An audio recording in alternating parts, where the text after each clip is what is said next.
밑에 뭐가 안 돼갖고 왜 영수증을 해서 지금 팀으로 바꿔야지 편하게 어디 가야 돼? 아 이게 꽂혀있네.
베네치아입니다.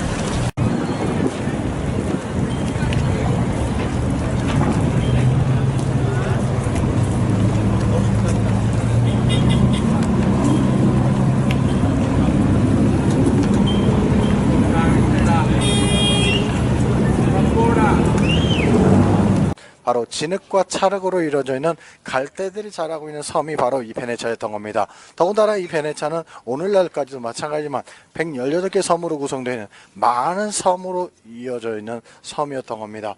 그래서 이들이 고민합니다. 이들이 섬과 섬을 이동할 때 매번 장대 높이 뛰기를 한다든가 아니면 수영을 하면서 건너다닐 수가 없었기 때문에 이 고민을 하기 시작합니다. 그러다가 어떤 목수가 나룻배를 제작하게 되고 그 나룻배를 이용해서 섬과 섬을 이동하기 시작합니다. 자, 근데 이 나룻배가 물에 떠내려 가지 않도록 하기 위해서 고정시켜 놓을 필요성이 있었던 겁니다. 그래가지고 어떤 사람이 나무 말뚝을 박아가지고 이 나룻배를 고정시켜 놓게 되는데 이 나무가 몇십 년이 흘렀는데도 불구하고 썩질 않습니다. 와, 신기하다. 어떻게 이럴 수 있지? 하면서 이 나무 말뚝에 대해서 연구를 하기 시작합니다. 그랬더니 바로 이 나무 말뚝이 이 베네치아가 갯벌지대로 이루어져 있다 보니까 진흙과 찰흙 속에 박히게 되면서 진공층을 만들게 됩니다. 즉 공기가 사라졌다는 얘기입니다. 아, 바로 이거구나. 그러면서 이 나무가 썩질 않게 되자 바로 이 나무가 시간이 흘러가면서 석탄이 돼 버렸던 겁니다.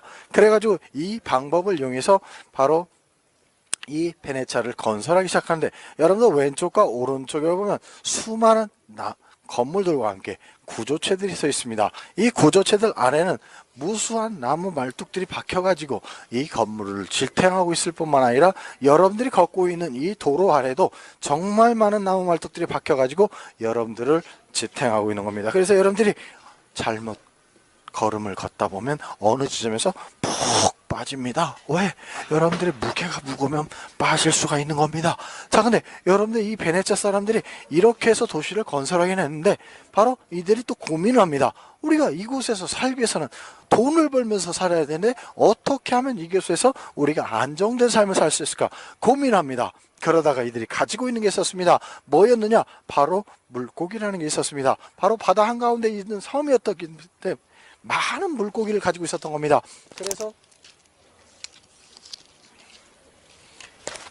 그래서 이들이 가지고 있는 물고기와 또한 바닷물을 말리는 염전을 만들기 시작합니다. 그 염전을 이용해서 소금을 만들었던 거예요.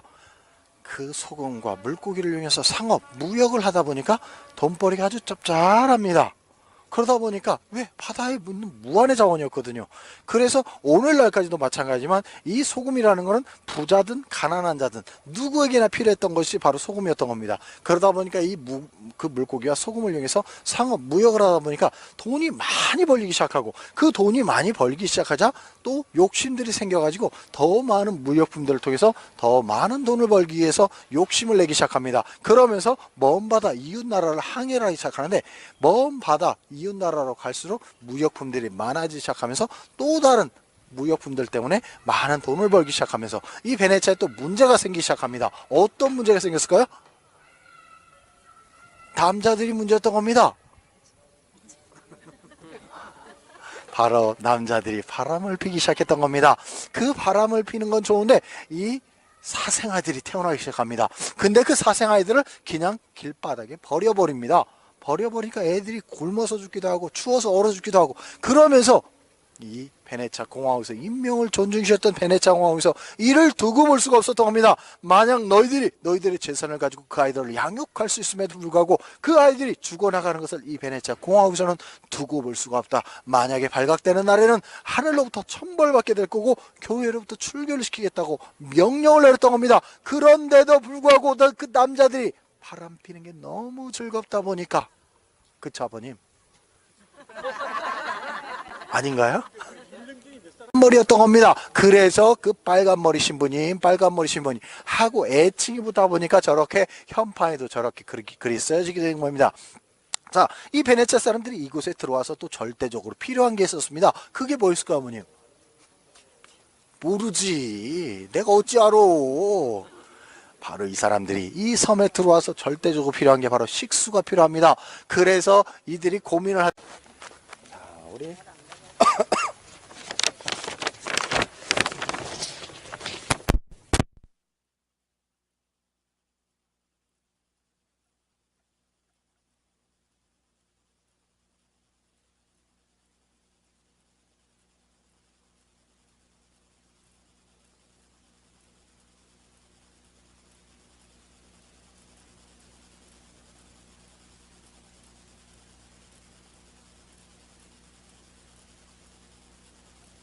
다리로 연결된 곳이기 때문에, 그래서 배로 바로 베네치아를 물에 두시 수상해서 나오는데, 바로 그 섬들이 어떻게 구성되어 있느냐, 바로 운하를 끼고 이렇게 하나의 섬이 만들어지고, 다시 또 운하를 끼고 이렇게 하나의 섬이 만들고, 운하를 끼고 이렇게 또 하나의 섬이 만들어지듯 마치 모자이크 타일들을 여러 개 붙여놓은 것처럼 여러 개 섬으로 연결된 곳들.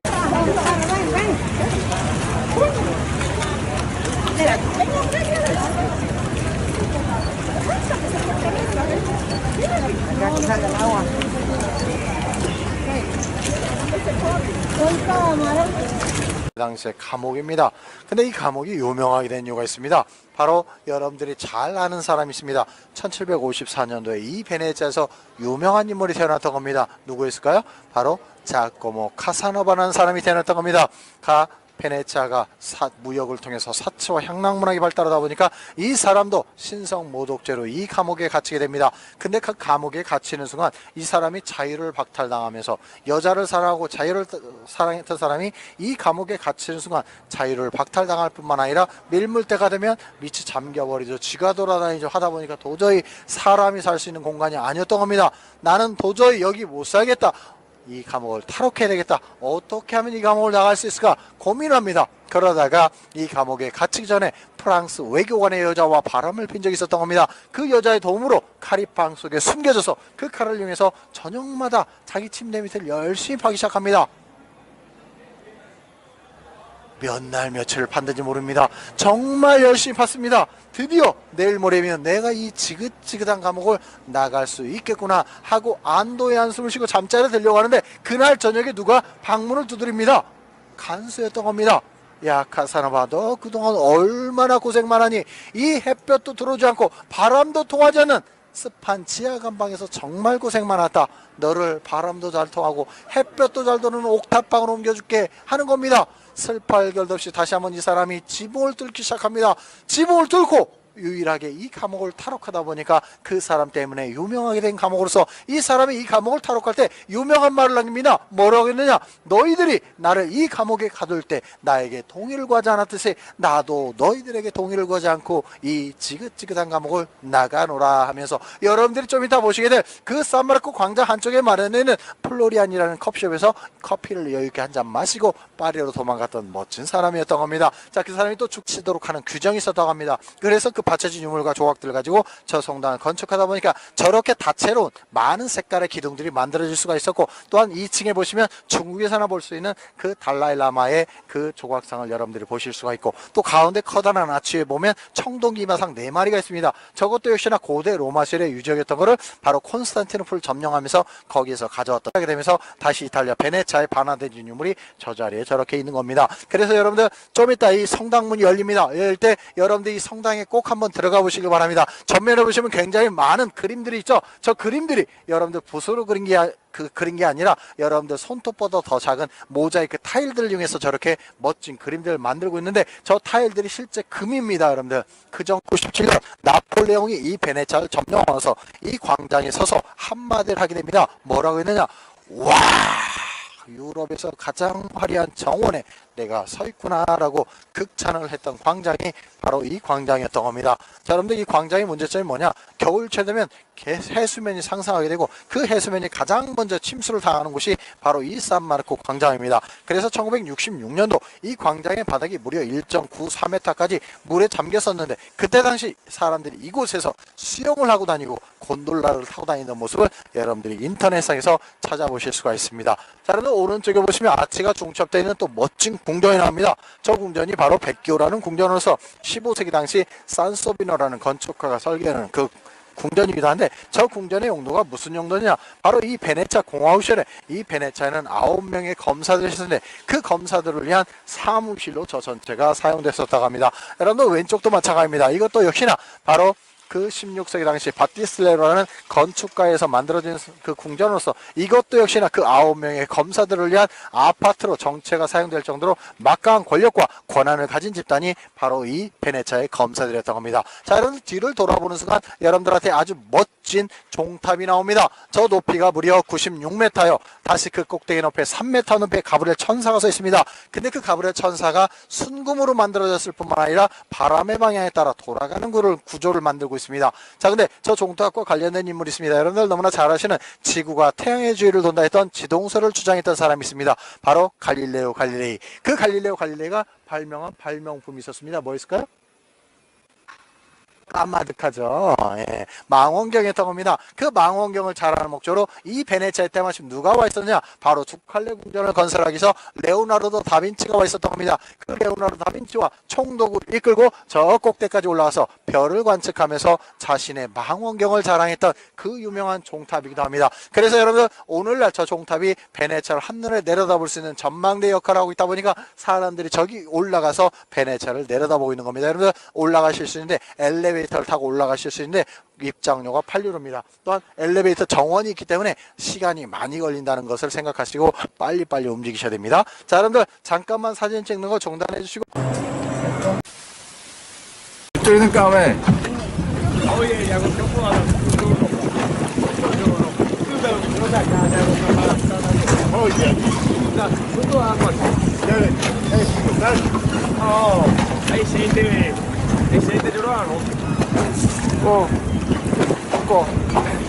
눌러. 가요.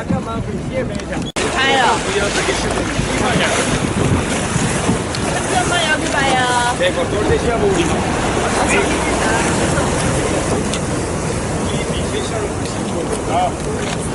Antonio, hello, hey, hey, tá solto, que tá normal.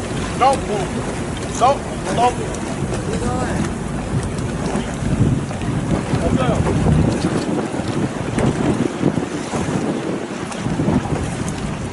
Él lleva cuidadito, yo había dicho, así que no tiene la burra. Hay que poner a Martina que estaba mal. Claro.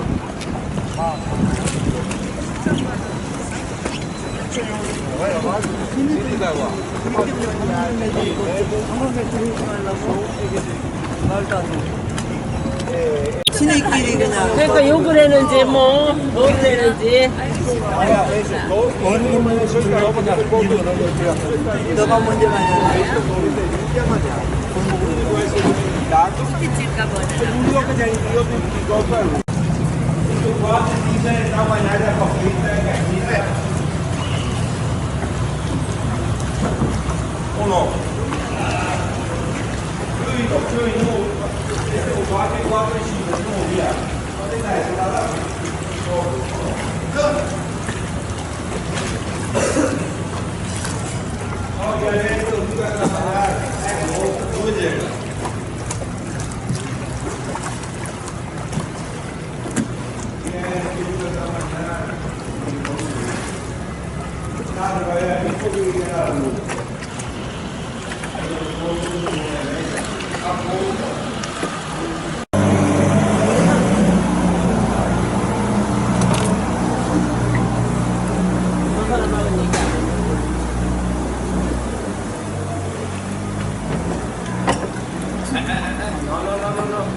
머리.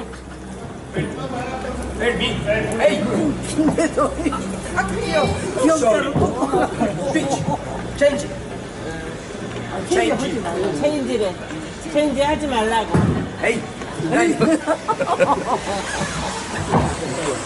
체인지 하지 말래.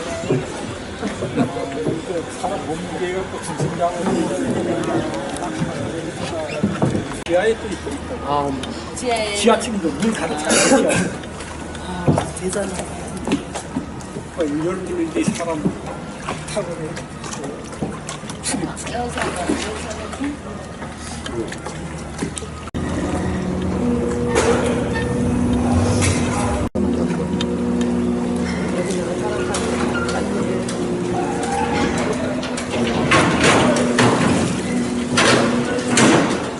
아, 차에다 아주 크레인을 달아가지고, 배에다 크레인을 달아가지고 그냥.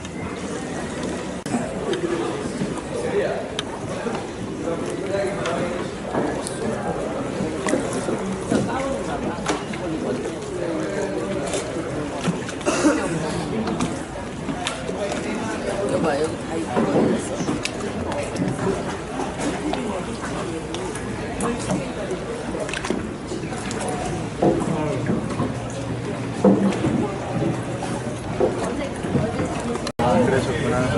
그래서 택시는 또 달라요. 또 택시도 줘? 택시는 이게 내부가 있어요.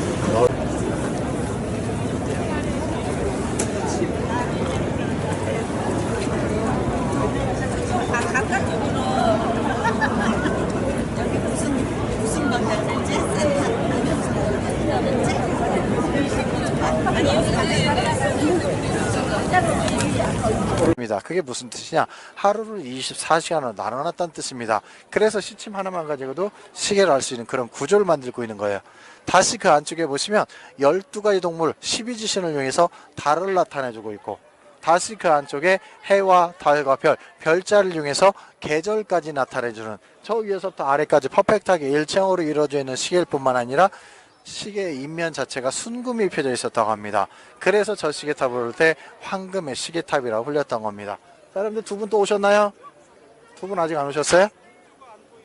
의회와 총독이 놀라 자빠지면서 한 가지 나쁜 일을 합니다. 어떤 나쁜 일? 바로 저 시계를 제작했던 그 두 라니엘의 형제의 두 눈을 빼버립니다. 왜? 다시는 똑같이 그런 아름다운 시계를 제작하지 못하도록 하기 위해서. 근데 아이러니한 건 뭐였느냐? 저 시계를 제작했던 그 두 라니엘의 형제한테 저 시계 유지 보수를 맡겼다고 합니다. 그러면서 그 가족들이 먹고 살 수 있도록 양 옆에다가 아파트를 제공해 줬던 것이 바로 베네치아 공화국이. 타세요. 천천히 타시기 바랍니다. 천천히 타시고 천천히 타세요. 자, 여러분들 저희 뒤에 건물을 2009년도에 일본의 건축가였던 안도 다다오라는 건축가가 리모델링을 통해서 지금은 조각 전시장으로 사용되고 있는데, 그 건물 모서리에 보면 두 명의 거인이 지구를 바치고 있는 장면이 나옵니다. 자, 아버님 그 뒤로 너무 젖히지는 마세요. 그 철이 휘어지니까요. 아시겠죠? 예. 자, 여러분들 그래서 2009년도에 일본의 건축가였던 안도 다다오라는 건축가가 리모델링을 거쳐서 지금은 조각 전시장으로 사용하고 있는 것이기도 합니다. 자, 여러분 우리 아버님 요 앞으로 나오셔도 돼요. 네. 자, 여러분들 정면 왼쪽에 보면 쿠폴라가 아주 높다랗게 세워져 있는 멋진 성당이 나옵니다. 저 성당이 바로 살루테라는 성당입니다. 자, 1930년대 이 베네치아의 두 번째로 흑사병, 전염병이 돌게 됩니다. 그 전염병으로 인해서 이 베네치아 인구가 8만 명 이상이 죽게 됩니다. 그래서 이 베네치아의 의회와 총독이 모여서 회의를 합니다. 우리가 어떻게 하면 이 흑사병으로부터 우리의 도시를 지키고 우리의 생명을 보존할 수 있을까 고민합니다. 그러다가 성모 마리아한테 도움을 요청하게 됩니다. 만약에 이 흑사병이 물러가게 되면 당신을 위해서 아름다운 성전을 지어서 바치겠습니다. 서운을 냈던 겁니다. 그러자 기적적으로 그 기도에 응답이 이루어져서 흑사병이 물러가자 저 성당을 건립하게 되는데, 저 성당을 건립하기 위해서 무려 116만 5천 개의 나무 말뚝들을 땅속에다 박고 저 어마어마한 바로크 양식의 진수를 볼 수 있는 멋진 성당을 지을 수가 있었는데, 저 성당 안에 보면 바로 르네상스를 대표했던 그 티치아노라는 화가가 가나안의 혼인식이라든가 가인과 아벨에서 그 다윗과 골리앗의 싸움 등 유명한 성화가 걸려있는 성당일 뿐만 아니라 저 성당 앞에 여러분들 계단이 많이 놓여져 있습니다. 그 계단 앞에서 여러분들이 알고 계시는 그 안성기 씨가 광고를 하나 찍었는데, 무슨 광고? 바로 맥신 커피를 찍었던 광고의 배경이 되는 그 유명한 성당이기도 합니다. 자, 여러분들 정면 오른쪽에도 보시면 빨간색 벽돌 건물이 나오기 시작합니다. 저 빨간색 벽돌 건물이 안드레아 그리띠라고 베네치아를 다스렸던 총독 가문 중에 하나로서 오늘날 5성 호텔로 사용되고 있는데, 여러분들 잘 아시는 노인과 바다를 저술하였던 해밍웨이가 이 베네치아 올 때마다 머물렀던 호텔일 뿐만 아니라 저곳을 통해서 17살 먹은 소녀와 사랑에 빠졌던 그 소설의 배경이 되는 곳이 바로 저 안드레아 그리띠라는 궁전이기도 합니다. 자, 여러분들 정면 왼쪽에 보시면 바로 버섯의 형태를 하고 있는 굴뚝이 있는 건물이 나옵니다. 저 굴뚝이 있는 건물이 바로 베네치아 흉가로 알려져 있는 다리오라는 궁전이기도 합니다. 왜냐? 바로 15세기 당시에 스페이츠 아즈명의 대상인이었던 상인이 수양딸이 결혼할 때 저 건물을 선물로 주게 됩니다. 자, 근데 그때부터 비극적인 일들이 일어나기 시작합니다. 사업을 시작하면 사업이 망한다든가, 관자놀이에 총을 쏴서 자살한다든가, 물에 빠져 죽는다든가, 그런 일들이 벌어지자 역사학자들이 저 건물에 대해서 연구를 합니다. 그랬더니 기초 속에 그런 말이 있었다고 합니다. 이 건물을 소유하는 사람마다 처참하게 죽게 될 거다. 그래서 오늘날까지 베네치아 흉가로 알려져 있는 건물이기도 합니다. 여러분들 왼쪽에 보시면 또 회색의 대리석 건물이 나옵니다. 그 회색의 대리석 건물이 타이타닉호의 유일한 생존자였던 팩이라는 여자가 자신이 물려받은 백만장자의 손녀딸이다 보니까 많은 미술품과 조각품들을 베네치아 전시할 목적으로 저택을 구입하게 되고, 저 저택이 오늘날까지 이어지고 있는 바로 전세계에 흩어져 있는 구겐하임 미술관이고, 저 미술관을 통해서 그 유명한 폴록이라는 화가가 탄생할 수 있었던 멋진 미술관으로서 저기에 보면 인상파 화가라든가 초현실주의 작가들의 작품을 만나볼 수 있는 그 유명한 미술관이기도 합니다. 이 소운화와 대운화를 누비면서 추격전을 벌였던 바로 투어리스트라는 영화의 배경이 됐을 뿐만 아니라 여러분들 잘 아시는 로얄 카지노라는 영화의 배경이 되었던 그 유명한 그 호텔이기도 합니다.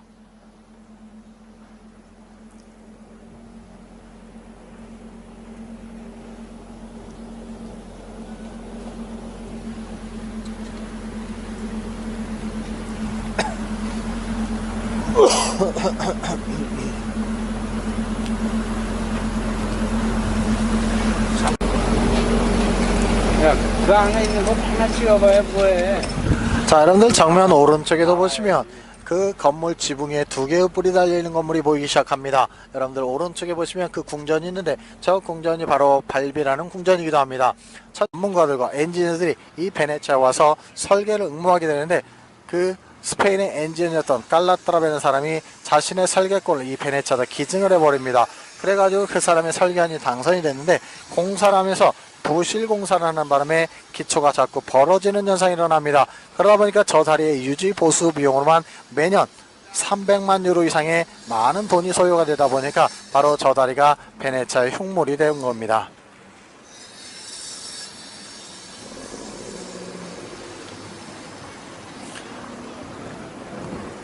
자, 여러분들 모시고 다시 대운하로 들어옵니다. 바로 이 베네치아가 이 대운하 속에 그 S자 형태의 도심을 간통하는 이 대운하 속에 그 중세 당시의 귀족들의 대저택들과 전세계 많은 왕족들의 그 궁궐들이 있다 보니까 여러분들이 그 멋진 모습들을 보실 수 있도록 하기 위해서 이렇게 다시 대운하로 나온 겁니다. 자, 근데 이 베네치아를 배경으로서 유명한 노래를 여러분들 또한 기억하실 겁니다. 바로 이런 노래가 있죠. 산타 루치아 산타 루치아 베니테 알라지레 이 노래 하실 겁니다. 이 노래는 여러분들 왼쪽에 보이는 우리 아버님밖에 박수를 안 쳐주셨어. 감사합니다. 자, 여러분들 왼쪽에 보이는 회색의 대리석 건물이 바로 산타 루치아라는 기차역으로서 19세기 당시 오스트리아 합스부르크 왕가가 이 베네치아를 점령하면서 이 베네치아가 물의 도시, 수상의 도시라서 불편한 점들이 많았던 겁니다. 그래서 그때 당시에 만들었던 기차 역사로서 저 기차역을 만들기 위해서 공간이 부족하다 보니까 저 자리에 있던 성당과 수도원을 부술 수밖에 없었던 겁니다. 그래서 그 성당의 이름을 그대로 따와서 산타 루치아라는 역으로 명명한 기차 역사로서 오늘날 전세계 많은 관광객과 일반 시민들이 저곳까지 들어와서 주차를 해놓고 이곳에서 수상택시나 수상버스를 타고 산 마르코로 이동할 수 있는 유일한 기차 역사이기도 합니다. 여러분들 오른쪽에 보시면 또 코폴라가 아주 높다랗게 세워져 있는 멋진 성당이 나옵니다. 저 성당이 바로 시몬 성당이라고 합니다. 15세기 당시 이 베네치아에 이주해왔던 귀족들 몇몇이 자신들이 믿는 기독교를 섬길 목적으로 그때 당시에 만들었던 성당이기도 합니다. 여러분들 정면에 보시면 또 다리가 하나 보이기 시작합니다. 저 다리가 바로 스칼치라는 다리로서 19세기 당시 오스트리아 합스부르크 왕가가 이 베네치아를 점령하면서 두 번째로 만들었던 다리로서 원래 철교로 만들었던 것을 지금은 저렇게 대리석으로 바꿔놔서 사람들이 대운하를 내려다볼 수 있는 멋진 다리인 것입니다.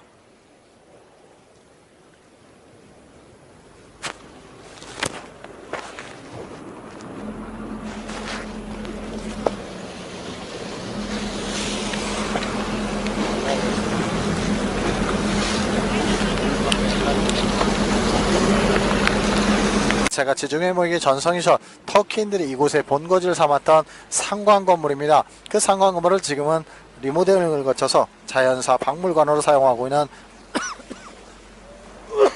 궁전입니다. 자, 여러분 오른쪽에 보시면 또 빨간색 벽돌 건물이 나오죠. 저 빨간색 벽돌 건물도 바로 지중해 모임의 전성이셔 공물을 저장하던 창고 건물을 지금은 초등학교 건물로 사용하고 있는 궁전이기도 합니다.